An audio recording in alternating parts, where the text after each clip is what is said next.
May bago pong commissioner ang COMELEC. Yan po ay si Attorney Noli Pipo.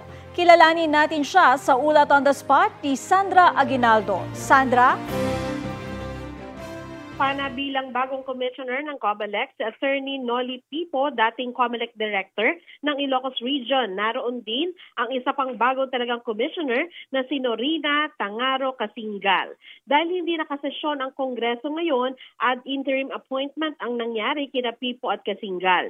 Ibig sabihin, maaari silang manilbihan agad kahit hindi dumadaan sa Commission on Appointments o CA. Pero sabi ni COMELEC Chairman George Erwin Garcia, sa pagbabalik ng Kongreso ay dadaan pa rin daw sa CA ang dalawa.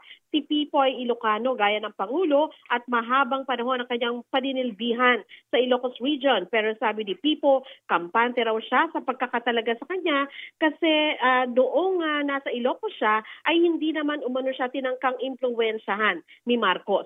Sabi naman ni Garcia, makakaasa ang publiko na magiging responsable sila sa kanilang pinanumpaan sa Diyos at sa bayan. Sa ngayon po ay 5 sa 7 commissioners ng COMELEC po ay appointee ni Pangulong Marcos. Kasama na ang 2 bagong commissioners sa Anbank deliberations na nagaganap ngayong araw. Yan muna po ang pinakahuling ulat mula dito sa COMELEC. Katrina?